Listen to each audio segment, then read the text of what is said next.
Bonjour et bienvenue pour cette 6e vidéo du défi techno 2021 sur les sciences rencontrent les arts. Et aujourd'hui, nous allons voir les œuvres artistiques en équilibre. En effet, nous allons découvrir des artistes qui ont créé des équilibres pour réaliser des œuvres artistiques célèbres. Commençons par Eldecane. Cet artiste français compose ses œuvres avec des objets en métal, en équilibre, sans colle et sans soudure. Et ici, ces objets réalisés par cet artiste.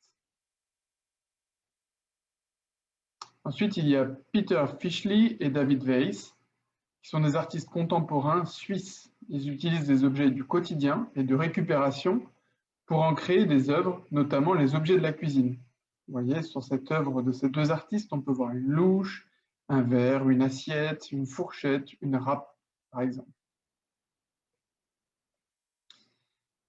L'artiste irlandais Matt Calderwood utilise également des objets du quotidien et de récupération pour en créer des œuvres, notamment les objets que l'on trouve dans son jardin. Vous voyez, ici, il y a des pelles, des seaux, des échelles et des ballons de basket. Enfin, Michel Grab fait du stone balancing, c'est-à-dire qu'il fait tenir des pierres en équilibre, un art qu'il pratique depuis plusieurs années.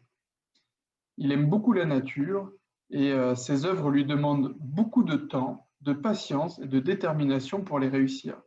Et ici, toutes ces pierres qui tiennent en équilibre sur une seule pierre, et ici sur une cascade, des tours de pierre qui tiennent totalement en équilibre. Vous voyez, hein, celle-ci est prête à tomber presque. Je vous lance maintenant le 6e défi.